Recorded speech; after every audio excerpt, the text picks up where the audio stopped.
অনুকূল আবহাওয়ায় বোরোর বাম্পার ফলন, হাওরে বন্যার আশঙ্কায় ধান কাটায় তোড়জোড়।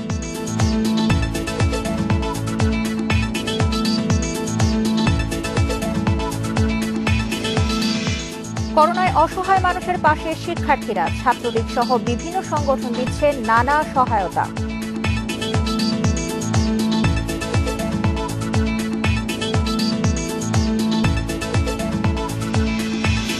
চারশো পোশাক কারখানায় যোগ দিলেন অন্তত ৩০% শ্রমিক, সুরক্ষা ব্যবস্থা নিয়ে অসন্তোষ।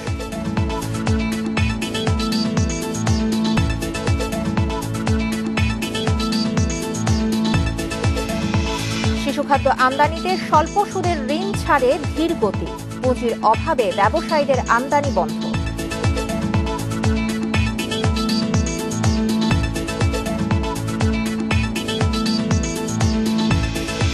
এবং বিশ্বে করোনায় একদিনে ৩৭০০ জনের মৃত্যু, ইতালিতে কমে আসছে সংক্রমণ।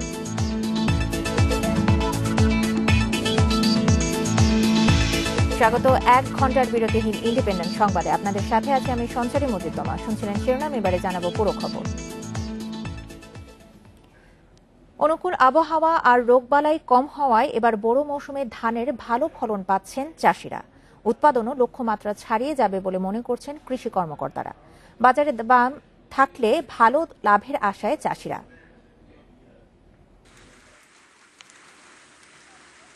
সোনালী ধানে ভরে উঠেছে ফসলের মাঠ। অনেক জমিতে এরই মধ্যে শুরু হয়ে গেছে ধান কাটা। বোরো মৌসুমের ফসল ঘরে তোলার অপেক্ষায় কৃষক। অনুকূল আবহাওয়া আর রোগবালাই কম হয় এবার ধানের ফলন ভালো। এবার 25 মণ করে ধান ফলন হচ্ছে, দামও বেশি। 900 টাকা দাম ধান বেচেছি, আর এখন একটু কমিয়েছে 850 টাকা দাম। আর গতবার যে দাম বেচেছি তার থেকে দ্বিগুণ বেশি দাম এবার বোরো মৌসুমে বিঘায় গড় ফলন 21 মণ নির্ধারণ করেছে কৃষি সম্প্রসারণ অধিদপ্তর। তবে কর্মকর্তারা বলছেন এবার ফলন লক্ষ্যমাত্রা ছাড়িয়ে যাবে। আমাদের গত কিছুদিন আগে বোরো কর্তন শুরু হয়েছে, সেখানে আমরা 24 থেকে 25 মণ প্রতি বিঘাতে ফলন পেয়েছি। যেখানে আমাদের জাতীয় গড় হিসেবে ধরা আছে 21 মণ পার বিঘা, সেখানে আমরা যে ফলন পাচ্ছি আমরা বিশ্বাস করি যে আমরা প্রায় 22 থেকে 23 মণ আমরা প্রতি বিঘাতে ফলন পাব। এখন পর্যন্ত বাজারে ধানের দাম ভালো। ব্যবসায়ীরা বলছেন এই অবস্থা থাকলে এবার ভালো লাভ পাবেন বোরো চাষিরা। ধান মনে করেন যে আগে তো শুকন ধানই কেনা হচ্ছে 700 750 টাকা, আর এবার মনে হয় ভিজা ধানই 850 টাকা বিক্রি হচ্ছে। তো সেই হিসেবে গারস্থ যদি এইভাবে বিক্রি করে যায় তাহলে আপনার 1000 টাকা দাম পড়ে যাচ্ছে। কৃষি সম্প্রসারণ অধিদপ্তরের হিসেবে সারা দেশে এবার বোরো মৌসুমে 3,56,62,000 বিঘা জমিতে ধান আবাদ হয়েছে। উৎপাদনের লক্ষ্যমাত্রা নির্ধারণ করা হয়েছে 3,06,00,000 টন। Hasibur Rahman, independent news, Bogura. আগাম বন্যার শঙ্কা নিয়ে সুনামগঞ্জের হাওড়াঞ্চল সহ বিভিন্ন জেলায় ধান কাটা শুরু হয়েছে। তবে ধান মাড়াই ও শুকানো নিয়ে দুশ্চিন্তায় কৃষকেরা। আবহাওয়া অধিদপ্তর বলছে আগামী 1 সপ্তাহ হাওড়াঞ্চল সহ বিভিন্ন এলাকায় মাঝারি থেকে ভারী বর্ষণ হতে পারে। এদিকে দ্রুত ধান কাটার জন্য শ্রমিকদের উৎসাহ যোগানোর পাশাপাশি প্রয়োজনীয় পদক্ষেপ নেওয়ার আশ্বাস দিয়েছে প্রশাসন। করোনা পরিস্থিতিতে দেশে চালের পর্যাপ্ত যোগান রাখতে সরকার যখন নানা উদ্যোগ নিচ্ছে, তখনই কৃষকের দুশ্চিন্তার কারণ হয়ে দাঁড়িয়েছে বৈরী আবহাওয়া। দ্রুত পাকা ধান ঘরে তুলতে কাজ শুরু করেছেন চাষিরা। তাদের সহায়তায় ধান কাটায় যোগ দিয়েছেন নানা শ্রেণী পেশার মানুষ। সুনামগঞ্জের 11 উপজেলার হাওরে এবার বোরো ধানের আবাদ হয়েছে 2,19,300 হেক্টর জমিতে। উৎপাদনের লক্ষ্যমাত্রা ধরা হয়েছে 12 লাখ টন। তবে কখনো বৃষ্টি আবার কখনো রোদ, এমন আবহাওয়ায় মাঠের ধান নিয়ে বিপাকে কৃষক। 4-5টা দিন ধরে ধান মেরবালা দেন না, জানি ধানটা কিছু সুস্থ হয়েছে, মানে ধান কিছু রয়েছে খাটবার কি, কিন্তু বৃষ্টি লাগে খাটা যান না। ইনশাল্লাহ যদি বৃষ্টি না দেয় আমরা আনুমানিক 1 সপ্তাহের ভিতরে আমরা ইনশাল্লাহ উঠাই দিতে পারবো। যদি সপ্তাহখানেক আমাদের এলাকাতে রোদ হয় তাহলে আমাদের এলাকাতে কোনো আর বন্যা পানিতে তলিয়ে যাবে না। কোনো কৃষক সবাই ধান তুলতে পারবে ঘরে। আবহাওয়া অধিদপ্তর বলছে আগামী 7 দিন দেশের বিভিন্ন অঞ্চলে মাঝারি থেকে ভারী বৃষ্টি হতে পারে। এই শেষ সপ্তাহটা প্রত্যেক দিনই বাংলাদেশে কোথাও না কোথাও বৃষ্টি হবে, সেই সাথে থাকবে দমকা বাতাস ও ঝোড়ো হাওয়া। এবং যেহেতু এগুলো অনেক শর্ট স্পেল, মানে বৃষ্টিপাত শুরু হওয়ার পর এইসব বজ্রঝড় সাধারণত 1 থেকে 2 ঘন্টা স্থায়ী থাকে, তারপর মেঘাচ্ছন্ন আকাশ আবার পরিষ্কার হয়ে যায় এবং ওয়েদার ভালো হয়ে যায়। এদিকে আগাম বন্যার পূর্বাভাসের কারণে ধান কাটার কাজ দ্রুত করতে তদারকি করছে স্থানীয় প্রশাসন। মাইকিং করছি মসজিদ থেকে এবং তথ্য অফিসের মাধ্যমে সহ সর্বাত্মক আমরা মাইকিং করার মাধ্যমে জনগণকে সবাইকে সতর্ক করছি যেন তারা তাদের ধানগুলো কেটে নিয়ে যায়। এছাড়া আমাদের যে কৃষি শ্রমিক রয়েছে এর আমরা বাইরের ডিস্ট্রিক্ট থেকে প্রায় 10,000-এর মতো শ্রমিক এসেছে জেলা প্রশাসনের ব্যবস্থাপনায়। পাকা ধান যেন বন্যায় নষ্ট না হয় তার জন্য সব ব্যবস্থা নেওয়ার কথা জানিয়েছে কৃষি বিভাগ। আমাদের মেশিনারি, আমাদের কম্বাইন হারভেস্টার, রিপার, এগুলো সেখানে কাজ করছে। আগামী 30 তারিখের মধ্যে 80% কেটে নিতে সক্ষম হবে। কোনোভাবে একটা শিশু যেন আমার পাকা ধান আমার ইয়েতে না যায়, পানির নিচে না যায়, এ ব্যাপারে আমরা সাংঘাতিকভাবে ইনস্ট্রাকশন দিয়েছি আমাদের মাঠ পর্যায়ের কর্মকর্তাদের। আগাম বন্যার প্রস্তুতি রেখে যথাসময়ে ফসল ঘরে তুলতে না পারলে ব্যাপক ক্ষতির আশঙ্কা করছেন চাষিরা। Nahid Kamal, independent news, Dhaka.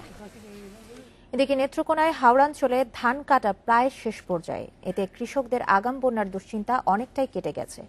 এরই মধ্যে নিচু জমির ধান কাটা শেষ হয়েছে, এখন চলছে উঁচু জমির ধান কাটা। স্থানীয় প্রশাসনের সহায়তায় শ্রমিক নিয়োগ এবং ধান কাটার আধুনিক যন্ত্রপাতির মাধ্যমেই এই কাজ দ্রুত সম্ভব হয়েছে।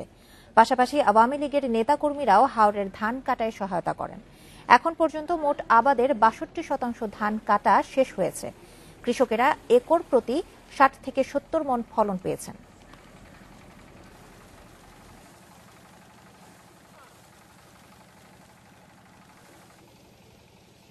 প্রায় কাটা শেষ, কিছু রয়েছে যা আমরা কাটছি, তারপর নিয়ে আমরা মাথায় তুলতেছি।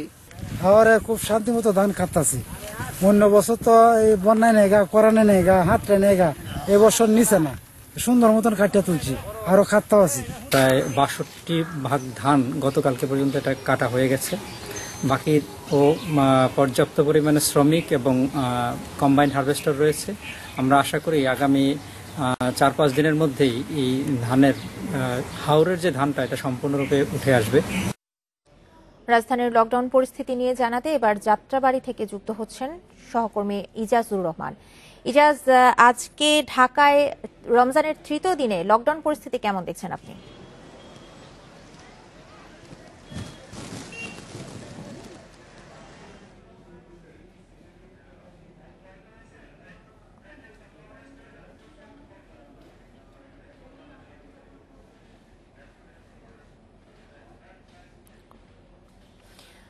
করোনার এই সময়ে ঝুঁকি নিয়ে অসহায় মানুষের পাশে দাঁড়াচ্ছেন শিক্ষার্থীরা। ছাত্রলীগ সহ বিভিন্ন সংগঠনের নেতাকর্মীরা দেশব্যাপী নিম্নবিত্ত মানুষকে খাবার সহ নানা ধরনের সহায়তা দিচ্ছেন। সেই সাথে দরিদ্র শিক্ষার্থীদের পাশেও দাঁড়াচ্ছেন তারা। বেশ কয়েকজন শিক্ষার্থী প্রতিদিনই এসব ভাসমান মানুষের খাবারের ব্যবস্থা করছেন। এরকম 1000 মানুষকে খাবার দিচ্ছেন তারা। ক্রাইসিস থাকবে, এই শ্রমজীবী ভাসমান মানুষ যাদের ঘর বাড়ি নাই, কোয়ারেন্টাইন করা সম্ভব না, এই মানুষগুলোর জন্য আমি চেষ্টা করবো সর্বোচ্চ। সহায়তা কিছুটা কম আসলেও তারপরে যারা দিচ্ছে মোটামুটি আমার বিশ্ববিদ্যালয়ের শিক্ষক, সাবেক ছাত্র, সাংবাদিক, পুলিশ অনেকেই সহযোগিতা করছে, যা দিয়ে আমরা এতদিন পর্যন্ত পারছি। দেখি অদূর ভবিষ্যতে আমাদের কি হয়। এই খাবার পেয়ে অনেকটাই স্বস্তিতে আছেন এসব মানুষ। আমাদেরকে 2 বেলা খাওয়ায়, আমরা এখানে ওনার খাবার খাওয়া বেঁচে আছি। এই খাবার ডুব দয়া ধর্ম হয় আপনাকে দিয়ে যান, এটা করবে আমাকে নির্ভর। ছাত্রলীগের পক্ষ থেকেও খাবার, চাল সহ নিত্য প্রয়োজনীয় জিনিস দিয়ে সহায়তা করা হচ্ছে অসহায় মানুষদের। স্বেচ্ছাসেবী চিকিৎসকদের নিয়ে টেলিমেডিসিন টিমও গঠন করা হয়েছে। হ্যালো ছাত্রলীগ নামে একটি প্রোগ্রাম চালু করেছে, যার মাধ্যমে কেউ যদি আমাদের ফোন করে বাসায় থেকে এবং তাদের তথ্য গোপন করে কিন্তু আমরা তাদের বাসায় খাবার পাঠানোর ব্যবস্থা করছি। দেশের যে কোনো সংকটকালীন সময়ে পাশে থাকেন শিক্ষার্থীরা। করোনার এই পরিস্থিতিতে বিভিন্ন ছাত্র সংগঠন, সেই সাথে শিক্ষার্থীরা ব্যক্তিগত পর্যায়ে নানাভাবে এসব নিম্নবিত্ত মানুষের পাশে দাঁড়াচ্ছেন। সহায়তার এই ধারা সামনের দিনেও সমানভাবে বজায় থাকুক, এমনটাই প্রত্যাশা সংশ্লিষ্টদের। নূরে আলম, ইন্ডিপেন্ডেন্ট নিউজ, ঢাকা। দর্শক, এর আগে আমাদের সংযোগটি বিচ্ছিন্ন হয়ে গিয়েছিল, এবার আবারও আমরা যোগাযোগ করবার চেষ্টা করছি। রাজধানীর লকডাউন পরিস্থিতি নিয়ে এবার জানাতে যাত্রাবাড়ি থেকে সরাসরি যুক্ত হচ্ছেন আমাদের সহকর্মী ইজাজুর রহমান। ইজাজ, আজকে রমজানের 3য় দিনে লকডাউন পরিস্থিতি কেমন দেখছেন ঢাকায়?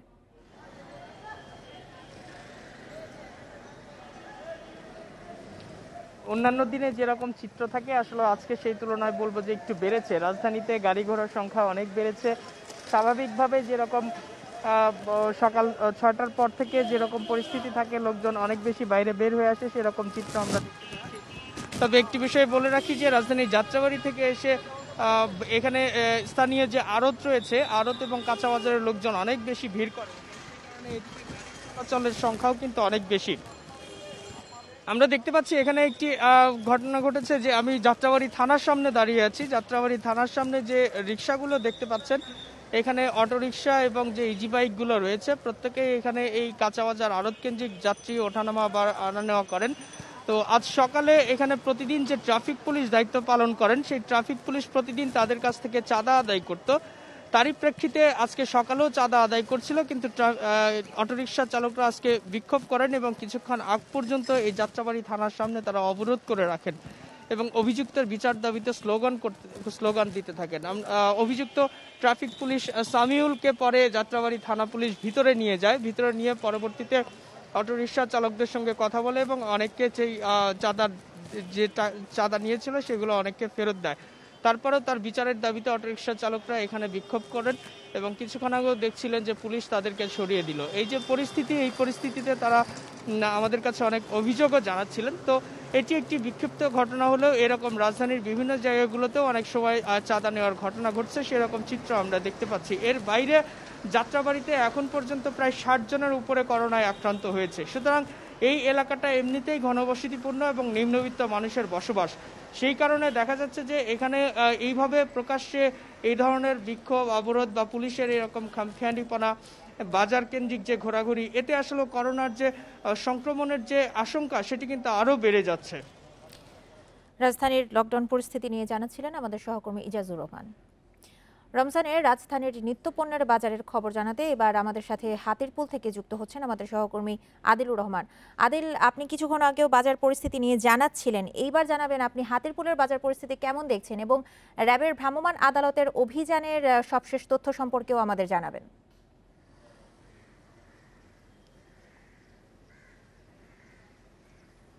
আদিল, আপনি কি শুনতে পাচ্ছেন? বা সামাজিক দূরত্ব নিশ্চিতের জন্য যে নির্দেশনাগুলো দেওয়া হয়েছে, সেই নির্দেশনাগুলো আসলে আমরা এখানে খুব একটি মানা হচ্ছে বলে আমাদের চোখে পড়ছে না। তার কারণ হচ্ছে যে প্রশাসন থেকে নির্দেশনা আছে যে রাস্তাটি আসলে একমুখী করতে হবে, অর্থাৎ ক্রেতারা প্রবেশ পথ দিয়ে গিয়ে আরেকটি পথ দিয়ে বের হয়ে যাবেন, অর্থাৎ এক পথ দিয়ে একাধিক ক্রেতা বিক্রেতা যাওয়া আসা করতে পারবে না। কিন্তু আমরা আসলে এখানে সেই নিয়মটি আসলে এখানে মানতে দেখছি না, যে কারণে আপনি জানেন যে ধানমন্ডি এলাকাতে করোনার রোগীর সংখ্যাও অনেক বেশি। তো সেক্ষেত্রে যেহেতু বাজারটি এখন খোলা আছে, ধানমন্ডি এলাকার মধ্যে যত অফিস আদালত আছে, স্কুল কলেজগুলো আছে, সবগুলোই কিন্তু বন্ধ। শুধুমাত্র নিত্য প্রয়োজনীয় যে পণ্যগুলো কেনার জন্য সাধারণ মানুষকে কিন্তু আসলে এই বাজারমুখী হতে হচ্ছে। তো বাজারে আসার পরে যারা একটু সচেতন, যারা করোনা প্রতিরোধে নিজেরা সচেতন, কিন্তু সেই তাদেরই এই বাজারগুলোতে এসে সবচেয়ে বড় সমস্যাটিতে আসলে পড়তে হচ্ছে। তার কারণ হচ্ছে বেশিরভাগ মানুষই আমরা দেখছি যে সচেতন এখন পর্যন্ত হচ্ছে না। নানা পদক্ষেপ নেওয়া হচ্ছে, নানা নির্দেশনা দেওয়া হচ্ছে, কিন্তু তারা আসলে সচেতন হচ্ছে না। এবং একই সাথে এরা কিন্তু আসলে সবাই জানছে যে প্রতিদিনই করোনা আক্রান্ত রোগীর সংখ্যা বাড়ছে, ঝুঁকি বাড়ছে, তারপরেও তারা এভাবে আসলে এলোমেলো ভাবে চলাফেরা করছে, গাদাগাদি করে বাজার করছেন। স্বাস্থ্য সংশ্লিষ্টরা কিন্তু বারবার করে একটি কথা বলছেন যে এই মুহূর্তে বাজারটি হচ্ছে সবচেয়ে ঝুঁকিপূর্ণ, আর এই বাজার যদি আসলে নিয়ন্ত্রণ করা না যায় তাহলে কিন্তু করোনার যে প্রতিরোধে যে নানা পদক্ষেপগুলো নেওয়া হয়েছে সবগুলো পদক্ষেপ কিন্তু আসলে ভেস্তে যাবে। আর আপনি আরেকটি বিষয় একটু জানতে চেয়েছিলেন যে র্যাবের ভ্রাম্যমাণ আদালতের যে অভিযানটি, আসলে আমরা দেখেছি যে গতকাল র্যাবের ভ্রাম্যমাণ আদালত আসলে বাদামতলীতে অভিযান পরিচালনা করেছে। আজকে এখন পর্যন্ত আমরা আসলে র্যাবের ভ্রাম্যমাণ আদালতের যে অভিযান বাজার মনিটরিং এ যাতে নিত্য প্রয়োজনীয় পণ্যের দাম ঠিক থাকে এবং ভেজাল পণ্যগুলো যাতে বাজারে ছাড়া না হয়, এই কারণে কিন্তু র্যাব এবং ভোক্তা অধিকার বাণিজ্য মন্ত্রণালয় তারা কিন্তু অভিযান পরিচালনা করে থাকেন। এখন পর্যন্ত আমরা আসলে আজকে যে অভিযানের যে খবর, সেই খবরটি এখনো পাইনি। এটি হয়তোবা 10টার পরে আমাদেরকে সাধারণত জানানো হয়। তো আমার কাছে হাতিরপুল বাজার থেকে এটি ছিল সর্বশেষ। ধন্যবাদ আদিলুর। হাতিরপুলের কাঁচা বাজার থেকে আদিলুর রহমান জানাচ্ছিলেন সেখানকার সর্বশেষ বিস্তারিত। সরকারি ছুটির সঙ্গে সঙ্গতি রেখে 1 মাস বন্ধের পর আংশিকভাবে খুলল পোশাক কারখানা। প্রাথমিকভাবে কাজ শুরু হয়েছে দেশের অন্তত 400 কারখানায়। কর্মস্থলে ফিরেছেন ৩০ থেকে ৫০% শ্রমিক। তবে স্বাস্থ্য সুরক্ষার ব্যবস্থা নিয়ে সন্তুষ্ট নন শ্রমিক নেতারা। মালিকদের দাবি সুরক্ষা নিশ্চিত করে শুধু কারখানার আশেপাশের কর্মীদের কাজে ফিরতে বলা হয়েছে। নিষেধ না মেনেই কাজে যোগ দিতে সাভার, গাজীপুর, মানিকগঞ্জ, চট্টগ্রাম সহ দেশের নানা জায়গা থেকে ঢাকায় আসেন পোশাক শ্রমিকরা। তবে বিজিএমইএ এর নির্দেশনা ছিল কারখানায় আসবেন শুধু আশেপাশে থাকা শ্রমিকেরা। কালকে আমাদের ইনচার্জে বলে দিছে তোমরা সকালে ডিউটি করবা 7টার দিকে, ঠিক আছে, 7টায় অফিসের সামনে থাকবা। তারপরে আমরা কি করবো, রাত্রে অনেক জার্নি করে কষ্ট করে আসলাম। ফোন দিছি বলছে যাইতে, আবার একবার 7টা বাজে রওনা দিছি, আবার কইলো 8টা বাজে। আসতে তো অনেক কষ্ট হয়েছে। অফিসের মালিককে ফোন দিয়ে বলছে যে আপনারা তাড়াতাড়ি আজকে উঠবেন, কালকে আপনারা গার্মেন্টসে জয়েন করবেন। সাধারণ ছুটিতে টানা 1 মাস বন্ধের পর স্বাস্থ্যবিধি মেনে কারখানা চালুর উদ্যোগ নিয়েছে মালিকদের দুই সংগঠন বিজিএমইএ ও বিকেএমইএ। রোববার প্রথম দিনে ঢাকা সহ সারা দেশে অন্তত 400 পোশাক কারখানা খুলেছে বলেও জানিয়েছে তারা। তবে স্বাস্থ্য সুরক্ষা নিয়ে সন্তুষ্ট নন শ্রমিক নেতারা। আমরা দেখছি যে শ্রমিকদের শতভাগ স্বাস্থ্য নিরাপত্তা নিশ্চিত না করে আজকের যে কারখানা খোলার সিদ্ধান্ত, এটা শ্রমিকদের জীবনের জন্য একটি ঝুঁকিপূর্ণ এবং এটা আত্মঘাতী সিদ্ধান্ত। তবে মালিকদের দাবি সামাজিক দূরত্ব, হাত ধোয়ার ব্যবস্থা সহ সব সুরক্ষা নিশ্চিত করা হয়েছে কারখানাগুলোতে। পাশাপাশি বলছেন বিজিএমইএ নির্দেশ মতো শুধু আশেপাশের শ্রমিকদেরই কাজে যোগ দিতে বলা হয়েছে। ডিসটেন্স যতটা বলছে 3 ফিট, আমরা সেই রকম লাইন সেট করতে বলছি। গেট দিয়ে দুইটাই বেসিন আছে, সাবান আছে, হাত ধুবে, পাও ধুবে। আমরা স্প্রে মেশিন আছে, স্প্রে মেশিন দিয়ে সমস্ত ফ্লোর স্প্রে করে মুছবে। ফ্যাক্টরি ঢুকার মুখে ব্লিচিং পাউডার পানি মিশিয়ে সেখানে পা ধোয়ার ব্যবস্থা, সামাজিক দূরত্ব বজায় রেখে পরিচালনা করা এবং মাস্ক ব্যবহার করা, এই স্বাস্থ্যবিধিগুলি মেনেই ফ্যাক্টরিগুলি তাদের কার্যক্রম পরিচালনা করেছে। আজকে সরকারের নির্দেশনা কারখানা পর্যায়ে ঠিকমতো মানা হচ্ছে কিনা তা তদারকিতে শিল্পাঞ্চল ভিত্তিক আলাদা কমিটি করার পরিকল্পনা করছে কলকারখানা ও প্রতিষ্ঠান পরিদর্শন অধিদপ্তর। উম্মনাহার আজমি, ইন্ডিপেন্ডেন্ট নিউজ, ঢাকা। এ নিয়ে আরো জানাতে গাজীপুর থেকে যোগ দিচ্ছেন সহকর্মী আবুল হাসান। আবুল, কারখানাগুলোতে পোশাক শ্রমিকদের উপস্থিতি কেমন দেখছেন, আর শ্রমিকদের সুরক্ষায় কি ধরনের ব্যবস্থা নেওয়া হচ্ছে সেখান থেকে? দেখুন, আমি কারখানা খোলার বিষয়ে গত সন্ধ্যায় গাজীপুর মেট্রোপলিটন পুলিশ কমিশনার আলো হোসেনের সঙ্গে কথা বলছিলাম। তিনি বলছেন যে প্রায় 400-এর মতন কারখানা এর মধ্যে গাজীপুর শিল্পাঞ্চলে খোলা হয়েছে এবং আমি বেশ কিছু কারখানা ঘুরে দেখেছি, সেখানে কিন্তু শিফট ভিত্তিতে কারখানার পর্যায়ক্রমে খোলা হবে বলে আমরা জানতে পেরেছি। বিশেষ করে যেগুলোতে 3-4টা ফ্লোর আছে, সেখানে 2টো ফ্লোর প্রাথমিক অবস্থায় চালু করা হয়েছে এবং পরবর্তীতে আরো ফ্লোর গুলো চালু করা হবে এবং সেই মোতাবেক শ্রমিকদেরকে বার্তা দেওয়া হয়েছে কারখানা কর্তৃপক্ষ। তবে শ্রমিকদের সুরক্ষার জন্য কিন্তু ভিতরে যে হাত ধোয়ার ব্যবস্থা সেটি থাকছে এবং জীবনাশক যে স্প্রে সেটি ব্যবহার করার জন্য শ্রমিকদেরকে বলা হয়েছে এবং তাদের হাত ধোয়ার জন্য ওইখানে যারা শ্রমিক প্রতিনিধি আছেন তারা শ্রমিকদেরকে উৎসাহিত করছেন এবং তাদেরকে হাত ধুতে বলছেন। আমি যে কারখানাগুলোতে এই চিত্রই দেখেছি। তবে আপনাকে জানিয়ে রাখি যে হাজার হাজার শ্রমিক যখন কারখানায় আসবেন তখন কিন্তু তারা গণপরিবহন না থাকার কারণে রিক্সা বা অন্যান্য যানবাহনে আসবেন, সেক্ষেত্রে গাদাগাদির একটা পরিবেশ থাকবে। এছাড়া যে আবাসস্থলে তারা থাকেন সেখানে কিন্তু গাদাগাদির পরিবেশ রয়েছে, সেক্ষেত্রে তাদের যে সামাজিক নিরাপদ দূরত্ব বা সুরক্ষার যে নিয়ম কানুন গুলো এগুলো আসলে কতটুকু মানা যাবে সেটা নিয়ে একটি প্রশ্ন থেকেই যাচ্ছে।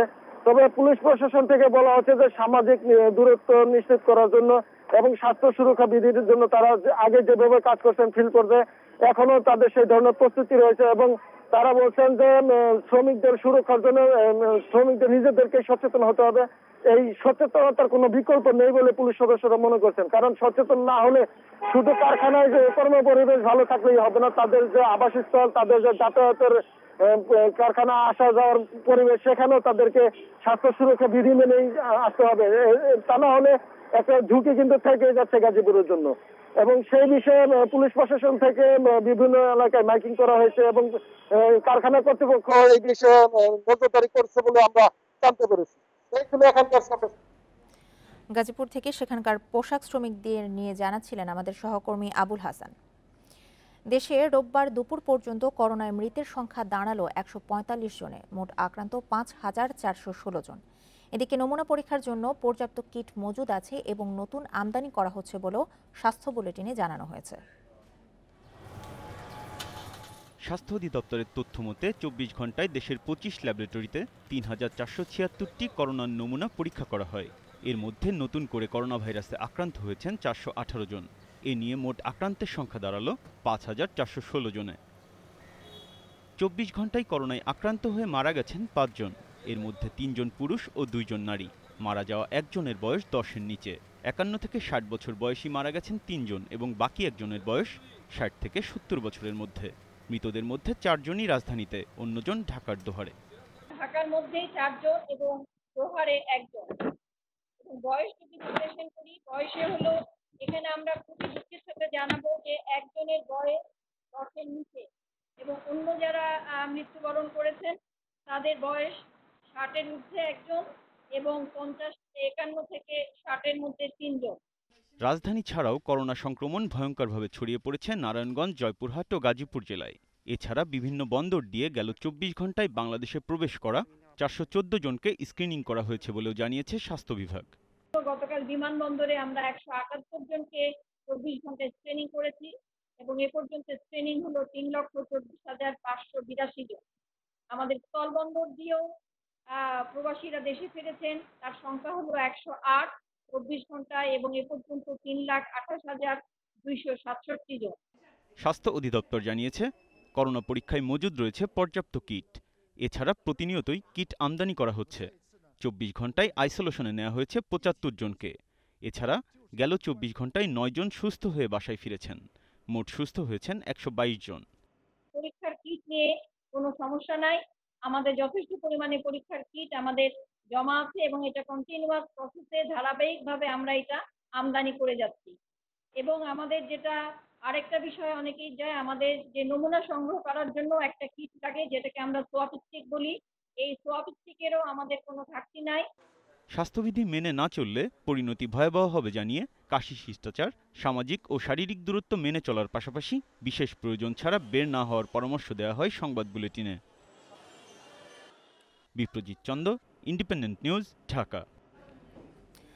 করোনা আক্রান্ত হয়ে সিটি ব্যাংকের মানব সম্পদ কর্মকর্তা মুজতবা শাহরিয়ার মারা গেছেন।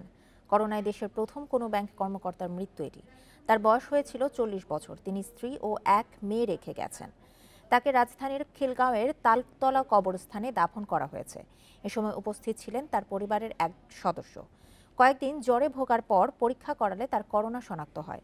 অবস্থার অবনতি হলে শনিবার সকালে তাকে ভর্তি করা হয় মুগদা হাসপাতালে। রোববার সকালে মৃত্যু হয়েছে এই ব্যাংক কর্মকর্তার। মুজতবা শাহরিয়ার সিটি ব্যাংকের ফার্স্ট ভাইস প্রেসিডেন্ট হিসেবে মানব সম্পদ কর্মকর্তার দায়িত্ব পালন করছিলেন। এদিকে শাহজালাল বিমানবন্দরের চিকিৎসা কেন্দ্রের এক চিকিৎসক করোনা আক্রান্ত হয়েছেন। তিনি বাসায় থেকে চিকিৎসা নিচ্ছেন। চিকিৎসা কেন্দ্রের পরিচালক শাহরিয়ার সাজ্জাদ জানান, 15 এপ্রিল সৌদি আরব থেকে দেশে আসেন 322 জন শ্রমিক। সে সময় তাদের স্বাস্থ্য পরীক্ষা করেন ওই চিকিৎসক। এর 4 দিন পর জ্বরে পড়েন তিনি। এরপর থেকে আর কর্মস্থলে যাননি তিনি। তার করোনা শনাক্ত হয় 23 এপ্রিল। করোনা আক্রান্ত হয়েছেন দৌলতদিয়া ফেরিঘাটের বিআইডব্লিউটিসির 2 কর্মকর্তা। ঘাটে কাজ করার সময় তারা আক্রান্ত হয়েছেন বলে ধারণা করা হচ্ছে। রাজবাড়ীর সিভিল সার্জন নুরুল ইসলাম জানিয়েছেন, জ্বর, সর্দি, কাশি থাকায় 23 এপ্রিল তাদের নমুনা সংগ্রহ করে আইইডিসিআর। রোববার আক্রান্ত হওয়ার তথ্য জানানো হয়। এই পর্যন্ত রাজবাড়ীতে 492 জনের নমুনা সংগ্রহ করে ঢাকায় পাঠানো হয়েছে। এর মধ্যে হাতে পাওয়া 470 জনের রিপোর্টে 10 জন করোনা আক্রান্ত হয়েছেন।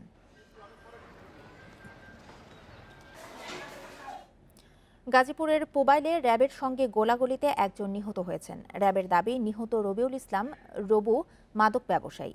ঘটনাস্থল থেকে অস্ত্র ও গুলি উদ্ধার করা হয়েছে। র্যাব জানায়, গত রাত 1টার দিকে একদল মাদক ব্যবসায়ী পুবাইলের সাতকোয়া এলাকায় মাদক কেনা বেচার জন্য অবস্থান করছে এমন খবরে সেখানে অভিযান চালানো হয়। এ সময় মাদক ব্যবসায়ীরা র্যাবকে লক্ষ্য করে গুলি ছোড়ে। আত্মরক্ষায় র্যাবও পাল্টা গুলি চালায়।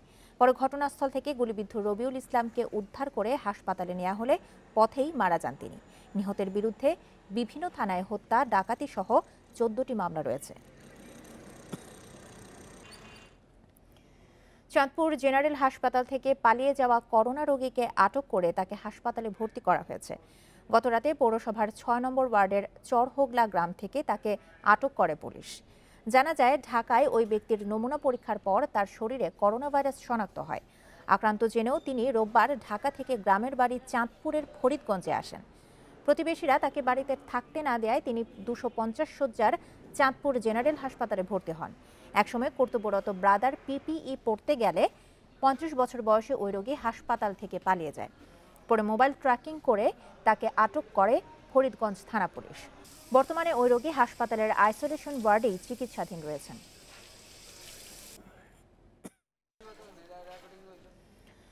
করোনা সংক্রমণ রোধে ফেনীতে আইনশৃঙ্খলা বাহিনীর কঠোর হলেও সামাজিক দূরত্ব মানছেন না অনেকেই। গল্পগুজব আর আড্ডা চলে রাস্তাঘাট, চায়ের দোকানে। এই বিষয়ে আরও জানাতে এবার ফেনী থেকে যুক্ত হচ্ছেন আমাদের সহকর্মী সমীর উদ্দিন। সমীর, ফেনীতে এখন পর্যন্ত কতজন করোনায় আক্রান্ত হয়েছেন আর কতজনের নমুনা সংগ্রহ করা হয়েছে?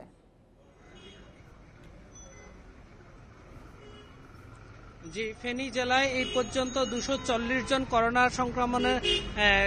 করোনা রোগীর নমুনা সংগ্রহ করা হয়েছে। তার মধ্যে 130 জনের নমুনার ফলাফল হাতে এসেছে। এর মধ্যে দুইজনের নমুনা পজিটিভ পাওয়া গেছে, আর সবগুলো হচ্ছে নেগেটিভ।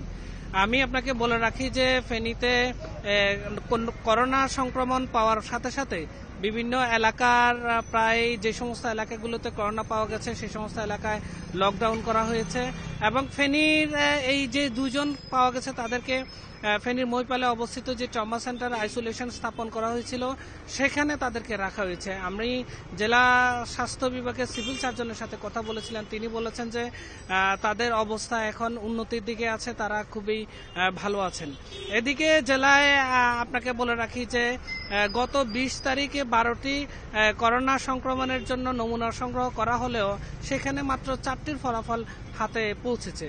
তো আমি জেলা সিভিল সার্জনের সাথে কথা বলেছিলাম যে এই যে বাকি 8টির যে ফলাফল এখনো আসেনি, এতদিন হয়ে গেল, এইটি যে নমুনা কি নষ্ট হয়ে কোনো সম্ভাবনা আছে কিনা বা এটির কোনো সমস্যা আছে কিনা। তিনি বলছেন না, সেই ধরনের কোনো সমস্যা না থাকলেও তবে আমরা ফলাফল পেতে সমস্যা হচ্ছে, যার কারণে যে সমস্ত এলাকাগুলোতে নমুনা সংগ্রহ করা হয়েছিল সেসব এলাকায় এক ধরনের শঙ্কা কাজ করছে। তা জিজ্ঞাসা করলাম, আমরা কথা বললাম যে কেন এগুলো দেরি হচ্ছে। তিনি বলছেন যে চট্টগ্রাম বিআইটিতে যে সমস্ত নমুনাগুলো পাঠানো হচ্ছিল সেগুলো পরীক্ষা করে ফলাফল হাতে কিছু চাপ আছে, প্রচুর পরিমাণে সেখানে নমুনা রয়েছে, যার কারণে সবগুলো নমুনার ফলাফল হাতে আসছে না। তো তিনি আমাকে জানিয়েছেন যে Chattogram veterinary and animal science যে একটি জায়গা, সেখানে আরেকটি পরীক্ষাগার স্থাপন করা হয়েছে। সেখানে শুধুমাত্র ফেনী, লক্ষ্মীপুর এবং নোয়াখালী 3টি জেলার যে সমস্ত নমুনাগুলো সংগ্রহ করা হবে সেখানেই তারা সেগুলো ফলাফল পেতে পারে, তাহলে দ্রুত একটু ফলাফল পাবে। আরেকটি বিষয় বলছেন যে তিনি নমুনার পরীক্ষা করার জন্য নোয়াখালী মেডিকেল কলেজে আরেকটি ল্যাব স্থাপন করা হচ্ছে, সেখানে করলে আরো দ্রুত তারা ফলাফল পাবে। আমি আপনাকে আরেকটি বলে রাখি যে ফেনীতে যে করোনা সংক্রমণ রোধে আইন শৃঙ্খলা বাহিনী মাঠে রয়েছে, তবে জনসাধারণকে সচেতন করা হলে জনসাধারণ তেমন কিন্তু সচেতন হচ্ছেন না। তারা প্রতিনিয়ত বাজার ঘাটে জটলা বেঁধে আছেন, বিশেষ করে গ্রামের যে সমস্ত বাজারগুলো আছে, চায়ের দোকানগুলো আছে, সেখানেও কিন্তু আড্ডা রয়েছে। আপনাকে বলে রাখি, আমি এখানে এই মুহূর্তে যেখানে দাঁড়িয়েছি এটি হচ্ছে ফেনী টাং রোড। টাং রোডের চিত্র যদি আমি আপনাকে দেখাই, যে এখানেও এই মুহূর্তে অনেক মানুষ কিন্তু চলাফেরা করছে, অনেক ছোট ছোট যানবাহন কিন্তু রয়েছে, সেখানে করে কিন্তু যাত্রী সাধারণরা তারা কিন্তু চলাচল করছে। তাদের সাথে আমরা 2-1 জনের সাথে কথা বলেছিলাম, তারা আমাদেরকে জানিয়েছেন যে আসলে করোনার যে সংক্রমণ ফেনীতে তেমন না পাওয়া যাওয়ার কারণে তাদের ভিতরে সেই ভয়টুকু কাজ করছে না, যার ফলে তারা যত্রতত্র ঘোরাফেরা করছে। আমি এখানকার যে জেলা প্রশাসনের সাথে কথা বলেছিলাম, জেলা প্রশাসন আমাদেরকে যেটি জানিয়েছেন যে এই করোনা সংক্রমণ রোধে তারা ব্যাপক প্রস্তুতি রয়েছে, প্রতিনিয়ত তারা ভ্রাম্যমাণ আদালত পরিচালনা করছে এবং পুলিশ প্রশাসনের পক্ষ থেকে ব্যাপক প্রস্তুতি রয়েছে, বিভিন্ন জায়গায় চেকপোস্ট বসানো হয়েছে। এই ছিল আমার কাছে ফেনীর সর্বশেষ পরিস্থিতি। ফেনী থেকে জানাচ্ছিলেন আমাদের সহকর্মী সমীর উদ্দিন। শিশু খাদ্য ও পণ্য আমদানিতে স্বল্প সুদে স্থায়ী জামানতবিহীন ১০০ কোটি টাকা ঋণ দেওয়ার সিদ্ধান্ত হলেও কিভাবে তা ছাড় করা হবে তা ঠিক করতে পারেনি বাংলাদেশ ব্যাংক। বাজারে শিশু পণ্যের সংকট থাকলেও আমদানি করতে পারছেন না ব্যবসায়ীরা, আর এই সুযোগে অতিরিক্ত মুনাফা করছেন এক শ্রেণীর অসাধু ব্যবসায়ী। বাজারে প্রচলিত শিশু খাদ্যের বেশিরভাগই আমদানি করা। শিশুদের ব্যবহারের ডাইপারের বড় অংশ আসে বিদেশ থেকে। পরিস্থিতির সুযোগে শিশু পণ্যের দাম বাড়িয়ে দিয়েছেন অনেক ব্যবসায়ী। একটা ফর্মুলা দুধের দাম ১৬০০-১৭০০ টাকা, সেটা চাচ্ছে ২২০০ টাকা ২৫০০ টাকা। আবার আপনার ডাইপার যেগুলোর দাম ছিল ১৬০০ টাকা, সেটার দাম এখন চাচ্ছে আপনার ২৪০০ টাকা ২৫০০ টাকা। এখন মানে না পেরে আমাদের কিনতে হচ্ছে। এই রেটটা ছিল না, কখনই এই রেটটা ছিল না। ১৬৫০ করে আমরা কখনই কিনিনি, এটা আসলেই বেশি। তবে সরবরাহ সংকটের পাশাপাশি দাম বাড়ার জন্য পাইকারি ব্যবসায়ীদের দুষছেন খুচরা বিক্রেতারা। হোলসেল যারা তারা লাস্ট যতদিন খোলা ছিল, লাস্ট তার ৪-৫ দিন তারাই বাড়তি দামে জিনিসটা বিক্রি করছিল, এবং চাহিদা আসলে কি মানুষের মনে করেন যে ব্যাপক চাহিদা বেড়ে যাওয়াতেই তারা প্রোডাক্টের দামটা বাড়িয়ে দিয়েছে। আমি তো আপনাকে মেমোই দেখাই দিচ্ছি, কারণ এই যে মেমোটাই তো আমি আপনার সামনে শো করে দিলাম। যেমন এটা কত ১৪৫০ কিনা, ১৪৫০ কিনা হলে আমি ১৫০০ বেচবো। কারণ আমরা যাদের থেকে কিনি তাদের অজুহাত হইলো একটাই, যে ভাই আমরা মাল পাইতেছি না।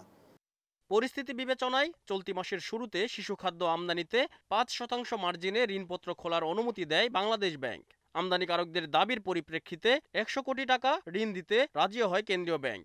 তবে গত ২ সপ্তাহে ঋণ ছাড়ের প্রক্রিয়া চূড়ান্ত হয়নি। তাই পর্যাপ্ত পুঁজি না থাকায় চাহিদা অনুযায়ী শিশু পণ্য আমদানি করতে পারছেন না ব্যবসায়ীরা। উৎপাদনকারী দেশে এই পণ্য পাওয়া যাচ্ছে না, সেই জন্য যারা বাফার মজুদ ব্যবস্থা গড়ে উঠিয়েছে তাদের মজুদ থেকে আমরা আমাদের কিছু পণ্য দিতে চেয়েছি। আমরা ইতিমধ্যে সেই পণ্যটা, যেহেতু পানিপথের সরবরাহ ব্যবস্থা ভেঙে পড়েছে, সেই জন্য আমরা এয়ার কার্গোর মাধ্যমে এই পণ্যটি আমরা আনতে চাচ্ছি।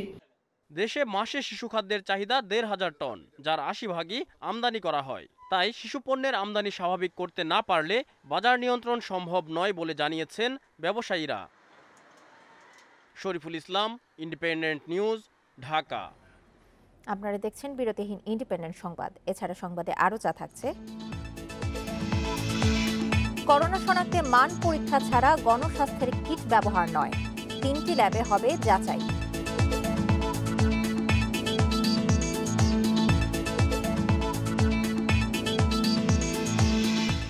করোনার কারণে এবছর বসছে না ঈদের বাজার, সীমিত পরিসরে ব্যবসা চালুর দাবি দোকান মালিক সমিতি।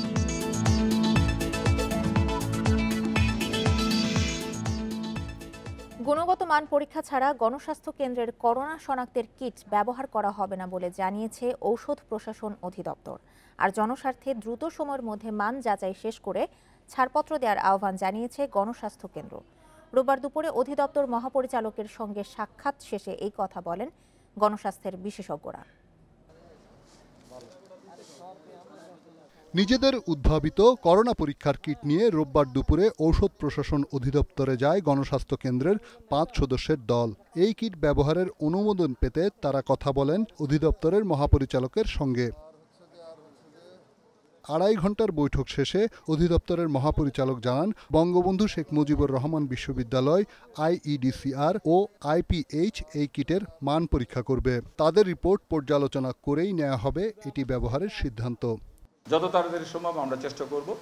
এটি নির্ভর করছে যে ওনারা কত তাড়াতাড়ি প্রোটোকলটা ডেভেলপ করে আমাদের BMRC হয়ে আমাদের কাছে আসবে, এবং তারপরে আমাদের স্টাডিটা কন্ডাক্ট করতে যে সময়টুকু লাগবে। নেগেটিভ পপুলেশনের ব্লাড নিয়েছি আমরা, আশাপ্রদ যেটাকে বৈজ্ঞানিকভাবে ভিত্তি, সেটা অনুযায়ী আমরা রেজাল্ট পেয়েছি।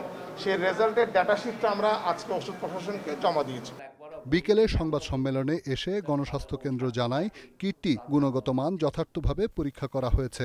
তবে ওষুধ প্রশাসন চাইলে তাদের সব তথ্য উপাত্ত দেয়া হবে। পাশাপাশি জনস্বার্থে দ্রুত সময়ের মধ্যে এর মান যাচাই শেষ করার তাগিদও তাদের। আমরা সরকারের যত রকম ফি আছে দিতে বাধ্য দেব, যে ফিতে বলবে সরকারিভাবে থাকবে সেটা, কিন্তু ওষুধের চালাকি করে জনগণের স্বার্থ হানিকর কোনো কাজের সাথে আমরা যুক্ত হতে রাজি নাই। গণস্বাস্থ্য কেন্দ্রের দাবি, তাদের কিট ৯৫% ক্ষেত্রেই সফল, যেখানে বিশ্বের অন্য দেশের ব্যবহৃত কিটের সাফল্য ৭০% বেশি নয়। তবে এই কিটের কার্যকারিতা নিয়ে সন্দিহান স্বাস্থ্য বিশেষজ্ঞরা। রিশাদ হুদা, ইন্ডিপেন্ডেন্ট নিউজ, ঢাকা। করোনার কারণে এবারের ঈদে বিশেষ কোনো আয়োজন নেই রাজধানীর বিপণী বিতানগুলোতে। অঘোষিত লকডাউনে দোকান বন্ধ থাকায় বিপাকে ব্যবসায়ীরা। অর্থনীতিবিদরা বলছেন, দীর্ঘমেয়াদী ক্ষতি এড়াতে ক্ষুদ্র উদ্যোক্তাদের জন্য দরকার আলাদা পরিকল্পনা। পুঁজি রক্ষায় সহজ শর্তে ঋণের পাশাপাশি সীমিত পরিসরে ব্যবসা প্রতিষ্ঠান চালুর দাবি মহানগর দোকান মালিক সমিতির। রাজধানীর নিউ মার্কেট এলাকা গত বছর শবে বরাতের সময় থেকে ক্রেতা বিক্রেতার হাঁকডাকে মুখরিত থাকলেও বর্তমান চিত্র ভিন্ন। রোজা শুরু হলেও নেই কোনো বেচা বিক্রি, বন্ধ সব দোকানপাট।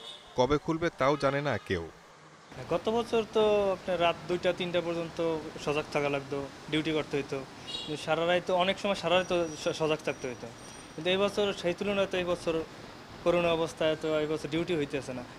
ঈদ উপলক্ষে কয়েক হাজার কোটি টাকার বিক্রি হলেও এবার বন্দি দশায় বিপণী বিতানগুলো। ঢাকা মহানগর দোকান মালিক সমিতি বলছে, কর্মীদের বেতন ও দোকান ভাড়া বাবদ করোনায় লোকসান প্রায় ৪,০০০ কোটি টাকা। এমন পরিস্থিতিতে ব্যবসায় টিকে থাকতে ঈদের আগে স্বল্প পরিসরে বিপণী বিতান চালু করতে চান ব্যবসায়ীরা। ব্যাংক ২ ঘন্টা খোলা থাকে, ব্যাংকের সাথে সমন্বয় রেখে বাণিজ্য বিতান এবং দোকানপাটগুলো কয়েক ঘন্টা খুলে দেওয়ার জন্য আমরা সরকারের কাছে আগেও আবেদন করেছি। উপলব্ধি করতে পারছি সরকার এই ব্যাপারে খুব সহনশীলতার সাথে কাজ করবে বলে আমি মনে করছি। অর্থনীতিবিদরা বলছেন, বর্তমানে দেশে উৎসব কেন্দ্রিক বাণিজ্যের আকার বেড়েছে আগের চেয়ে অনেক বেশি। চলমান সংকটে সবচেয়ে বেশি ভোগান্তিতে ক্ষুদ্র ব্যবসায়ীরা। সরকার ঘোষিত প্রণোদনা প্যাকেজে সুফল পেতে নির্বাচন করতে হবে সঠিক ক্ষতিগ্রস্ত উদ্যোক্তাদেরকে। যারা সক্ষম ব্যবসায়ী তাদের উচিত হবে তাদের শ্রমিকদের বেতনটা চালিয়ে যাওয়া। অনেক ক্ষুদ্র উদ্যোক্তা আছে, তাদের পক্ষে এই বেতন চালিয়ে যাওয়াটা ডিফিকাল্ট, এবং সেই কারণে সরকারের দিক থেকেও সহযোগিতা লাগবে। সরকার ইতিমধ্যে বিভিন্ন সেক্টরের জন্য নানা প্রণোদনা দিয়েছেন, কিন্তু সেই প্রণোদনাটা যথেষ্ট ভালো, কিন্তু সেই প্রণোদনাটা কাজে লাগবে যখন অর্থনীতিতে বেচা বিক্রি থাকবে। দোকান মালিক সমিতির হিসেবে রাজধানীর বিপণী বিতানে দোকান ২.৫ লাখের বেশি, যার প্রায় সবই বন্ধ ১ মাসেরও বেশি সময় ধরে। Shahid Ahmed, independent news, Dhaka. করোনার কারণে বন্ধ রাজধানীর বিখ্যাত ইফতার বাজারগুলো। প্রতি বছর রমজান উপলক্ষে ফুটপাতে অস্থায়ী অনেক দোকান বসলেও এবার সেই পরিস্থিতি নেই। তবে সীমিত পরিসরে হোম ডেলিভারি সার্ভিস চালু রেখেছে ৫ তারকা হোটেলগুলো। ১৫০০ থেকে ৫,০০০ টাকায় ৪ জনের ইফতারের প্যাকেজ বিক্রি করছে তারা।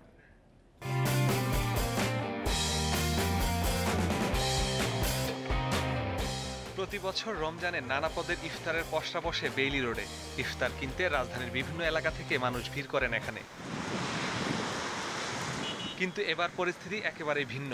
ইফতারের বাজার দূরের কথা, কোনো দোকানই খোলা নেই। করোনা আতঙ্কে সব বন্ধ। সব সময় মানুষের ভরপুর থাকে ইফতারি কেনার জন্য, আর ইফতারিগুলো মজার ছিল, তার দুঃখজনক। একই সাথে আমরা নামাজ পড়তে পারতেছি না মসজিদে, যে সেটার জন্য তো খারাপ লাগতেছে। রোজাদার হিসাবে এইবার রোজাটাই তো অন্যরকম হয়ে গেছে। ইফতারি নিয়ে আর একটা প্রচলিত তাদের জীবন ব্যবস্থা চালাইছে, যেভাবে চলতেছিল সেইভাবে হয়তো তারা কিছুটা মানে আনইজি ফিল করছে, বাট এটাই বোধহয় বাস্তবতা এবং এটা আমাদের মেনে নেওয়া উচিত। এবার রমজানে ৫ তারকা হোটেলগুলোতেও নেই ইফতারের রমরমা ব্যবসা। তবে অনলাইনে অর্ডার নিয়ে বাসায় ইফতার পৌঁছে দিচ্ছে অনেক হোটেল। বিভিন্ন দামে ক্রেতাদের জন্য নানা পদের সমন্বয়ে প্যাকেজ সরবরাহ করছে তারা।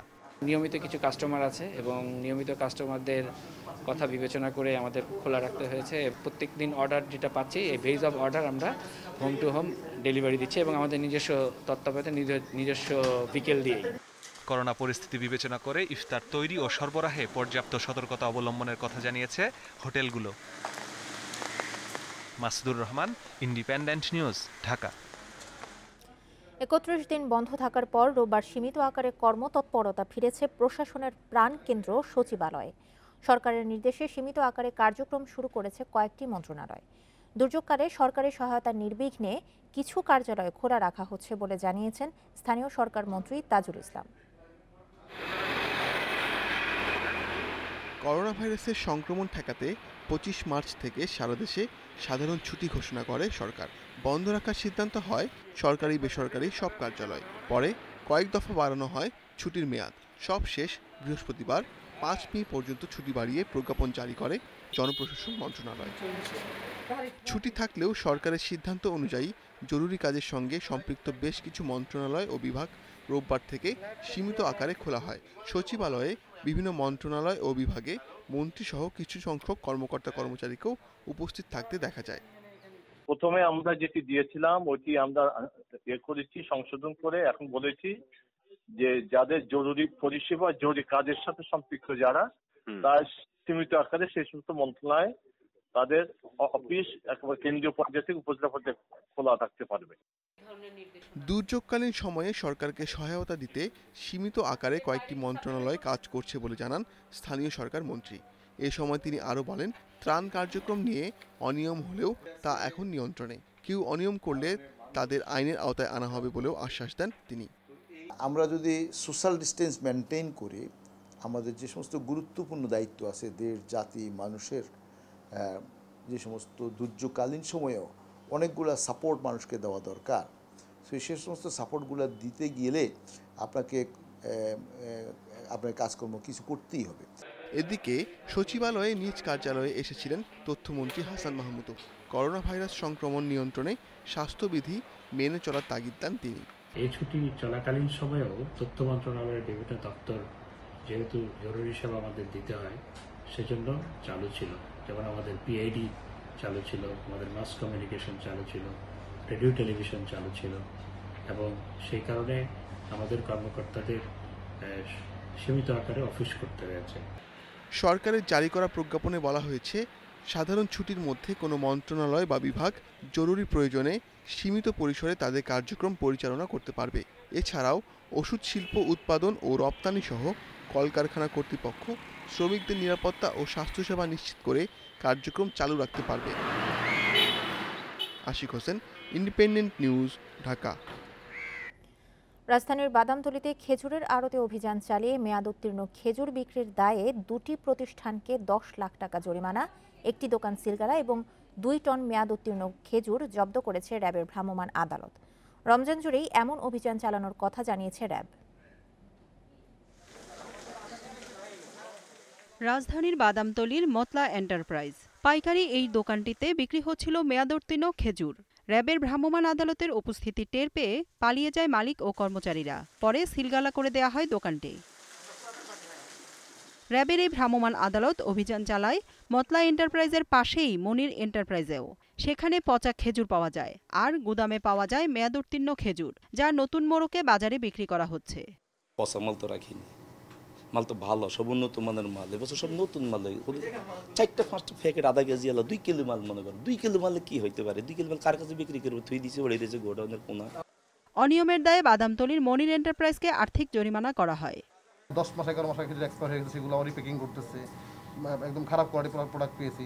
তো এইটা এবার কোনোভাবে কাঙ্ক্ষিত ছিল না, তারপরে আমরা এবার পেয়েছি আর কি। এটা খুব দুঃখজনক, কারণ হচ্ছে এই সমস্ত প্রতিষ্ঠানকে গত বছরও জরিমানা করা হয়েছে। তারা অঙ্গীকার করেছেন যে ভবিষ্যতে এই ধরনের প্রোডাক্ট বিক্রি করবেন না, এই কাজ করবেন না, তারপরেও কিন্তু কিছু কিছু তারা করছেন। পুরো রমজান জুড়েই এমন অভিযান চালানোর কথা জানিয়েছে র্যাব। অনিয়ম করলে নেওয়া হবে কঠোর ব্যবস্থা।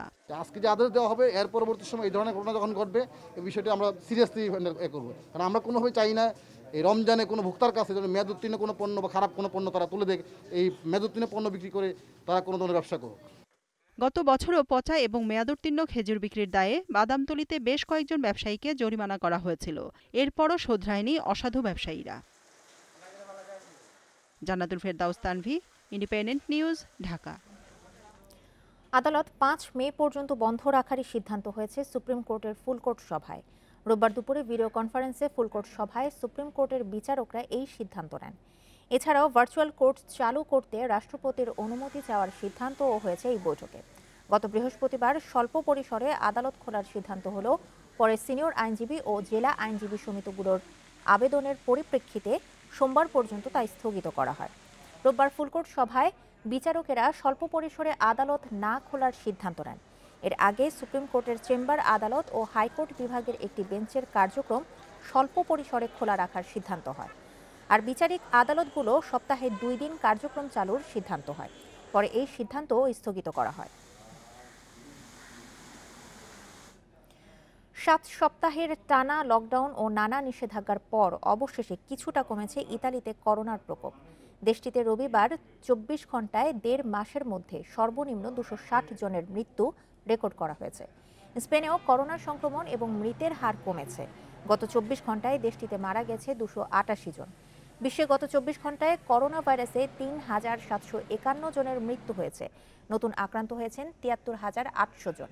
সংক্রমণ রোধে ইতালিতে লকডাউন 4 মে পর্যন্ত চলবে। এরপর খুলে দেওয়া হবে পার্ক, রেস্তোরাঁ, শপিং মল। এদিকে যুক্তরাষ্ট্রে গত 24 ঘন্টায় 1,157 জনের প্রাণহানি হয়েছে। দেশটিতে মোট আক্রান্ত 9,50,000 ছাড়িয়েছে। নিউ ইয়র্কে 2 ধাপে তুলে দেওয়া হবে লকডাউন। এছাড়াও যুক্তরাজ্যে 413, ফ্রান্সে 242, ব্রাজিলে 223 জন মারা গেছে। ভাইরাসের বিস্তার ঠেকাতে লকডাউনের মেয়াদ আরও 1 সপ্তাহ বাড়িয়েছে শ্রীলঙ্কা। রাশিয়াতে আক্রান্তের সংখ্যা 80,000 ছাড়িয়েছে। দক্ষিণ কোরিয়ায় শর্ত মেনে খুলে দেওয়া হয়েছে চার্চ। বিশ্বে এই পর্যন্ত করোনা ভাইরাসে মোট 2,06,995 জন মানুষ মারা গেছেন। মোট আক্রান্ত 29,94,700 ছাড়িয়েছে।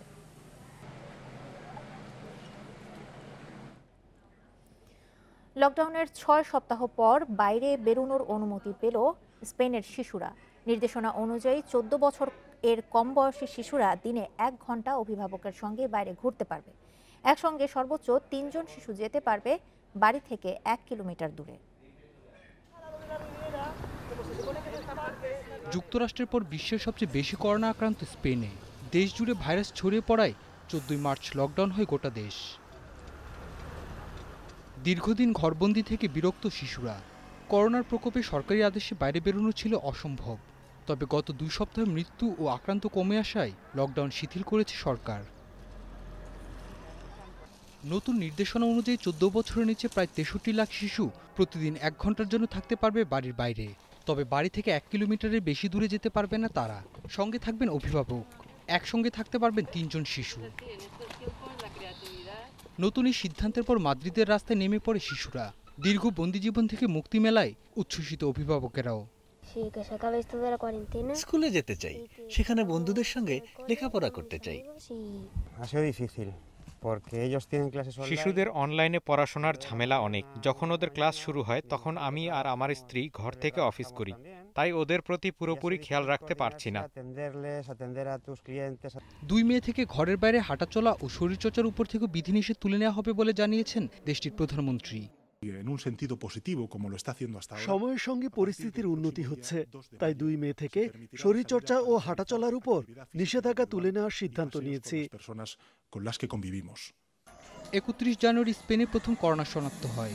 পরের 42 দিনে গোটা স্পেনে ছড়িয়ে পড়ে এই ভাইরাস। সারওয়ার জামান, ইন্ডিপেন্ডেন্ট নিউজ। এক একটা দিন গুনে গুনে পার করছেন সৌম্য সরকার। মিরপুরের বাসা থেকে দেখতে পারেন স্টেডিয়াম। অনুশীলন ম্যাচ খেলতে না পারার কষ্ট অন্যদের তুলনায় বেশি। দ্রুত পরিস্থিতি উন্নতির আশা করছেন। ব্যাট নিলামে তুলে অসহায় দুস্থদের পাশে দাঁড়ানোর সুযোগ হাতছাড়া করতে চান না সৌম্য। খারাপ সময় কাটিয়ে 3 ফরম্যাটে নিয়মিত হচ্ছিলেন। বিসিবির চুক্তির A+ ক্যাটাগরিতে জায়গা করে নিয়েছেন। বিয়ের পর জীবনের নতুন মোড়ে ভালো কিছুর সম্ভাবনা উকি দিচ্ছিল। এমন সময় করোনার হানা। যেখানে ব্যস্ত থাকার কথা প্রিমিয়ার লিগ, আয়ারল্যান্ড সিরিজের প্রস্তুতিতে, সেখানে ঘরবন্দি সময় সৌম্য সরকারের। এক একটা দিন যেন মাসের সমান। অন্যদের চেয়ে টাইগার ওপেনারের কষ্টটা একটু বেশি। বাসা থেকে দেখতে পারেন হোম অফ ক্রিকেট। ঘুম থেকে উঠে মাঠে যেতে মন চায়। ব্যাট বলে লড়াইয়ে মেতে থাকতে ইচ্ছে করে। মাঠে যেতে পারছি না, এটা অনেক কষ্টের। আর আমি জানি না অনেকের কাছে কেমন, হ্যাঁ, কিন্তু আমার কাছে একটু বেশি কষ্টের। কারণ আমার বাসাটাই এমন একটা জায়গায় ঘুম থেকে উঠলেই মাঠ দেখা যায়, ঘুম থেকে উঠলে দিনটা দেখা যায়, কিন্তু যেতে পারি। টেস্টে একমাত্র সেঞ্চুরি নিউজিল্যান্ডের বিপক্ষে। জীবনের সব প্রথম অমূল্য। ভালোবাসা আবেগ মেখে আছে সৌম্যের সেই ব্যাটেও। কঠিন সময়ে মানুষের সহায়তায় ব্যাটটা তুলছেন নিলামে। এর মধ্যে আমার অনেক স্মৃতি জড়িত আছে আর কি আমার ব্যাটটার ভিতরে। আমার অনেক আবেগ আছে। এই জিনিসটা করছে এই কারণে যে আমাকে দেখে যদি আরো একটা মানুষ আসে যে মানুষের কল্যাণে, এটা অনেক অনেক বড় একটা জিনিস। দুইটা মানুষের পাশে দাঁড়াতে বা একজনকে সাহায্য করতে যদি পারি এটাই অনেক এই সময়। টানা ঘরে থেকে অবসাদ একঘেয়ে লাগাটা স্বাভাবিক। ক্রিকেটাররা ফিটনেসের কাজ আর একে অন্যের সাথে ভিডিও কনফারেন্সে হাসি ঠাট্টা করছেন, অনলাইনে ভিডিও গেমসের চ্যালেঞ্জ দিচ্ছেন। সৌম্যের আশা দ্রুত পরিস্থিতির উন্নতি হবে, প্রাণ ফিরে পাবে দেশের ক্রিকেট। মাঝারুল ইসলাম, ইন্ডিপেন্ডেন্ট নিউজ। যদিও পোশাক কারখানার মালিকরা বলছেন শুধু কারখানার আশেপাশের কর্মীদের কাজে ফিরতে বলা হয়েছে, আজও দেশের নানা জায়গা থেকে ঢাকা ও পার্শ্ববর্তী এলাকার বিভিন্ন পোশাক কারখানায় যোগ দিতে আসছেন অনেক শ্রমিক। এ নিয়ে টাঙ্গাইল থেকে যুক্ত হচ্ছেন আমাদের সহকর্মী মামুনুর রহমান। মামুন, কারখানার শ্রমিকরা কিভাবে ঢাকায় ফিরছেন? আরেকটা বিষয় জানতে চাই আপনার কাছে, বঙ্গবন্ধু সেতু কি বন্ধ করে দেওয়া হয়েছে এই লকডাউনে? বঙ্গবন্ধু সেতু কিন্তু বন্ধ করা হয়নি, কারণ আপনি জানেন যে এই জেলার 7 তারিখ থেকে লকডাউন হলে এই মহাসড়ক কিন্তু লকডাউনের বাইরে, অর্থাৎ এই বঙ্গবন্ধু সেতু হয়ে কিন্তু উত্তর ও দক্ষিণবঙ্গের যানবাহন কিন্তু ঠিকই চলছে, আজও চলছে। কিন্তু যে মহাসড়কে যেসব ট্রাক যাচ্ছিল বা সাবান ভ্যান যাচ্ছিল সেখানে যাত্রী তোলার কারণে কিন্তু পুলিশের চেকপোস্ট কাজ করছে, অর্থাৎ ট্রাক এবং লরিতে কিন্তু যাত্রী পরিবহন করতে দিচ্ছে না। কিন্তু তারপরে আমরা যেটা দেখছি গার্মেন্টস কর্মীরা কিন্তু যাচ্ছে এবং তাদের সাথে আমি কিছুক্ষণ আগে কথা বলেছি। আমি কথা বলেছি সিরাজগঞ্জ এবং বগুড়ার বেশ কিছু গার্মেন্টস শ্রমিকদের সাথে। তারা যেটা বলছে যে তাদের অফিস থেকে ফোন দিয়ে জানানো হয়েছে যে অফিস খোলা হয়েছে, তাদেরকে যে কোনো মূল্যে আসতে হবে, তাই তারা আসছে। এবং বঙ্গবন্ধু সেতু পশ্চিম পারে যখন তারা আসছে তখন কিন্তু যানবাহনের যেহেতু তারা আসতে পারছে না, তখন সেখান থেকে তারা নৌকা থেকে নদীতে পার হচ্ছে এবং পার হয়ে বঙ্গবন্ধু সেতু পুরো টাঙ্গাইল অংশে এসে তারা হেঁটে পায়ে হেঁটে সিএনজি অটোরিকশা এগুলো কিন্তু যাচ্ছে। আমার পিছনে যে সব অটোরিকশা আপনি দেখেন, এই অটোরিকশায় কিন্তু গার্মেন্টস শ্রমিকরা যাচ্ছে। তো আমি এই বিষয়ে একটা তথ্য জানিয়ে রাখি,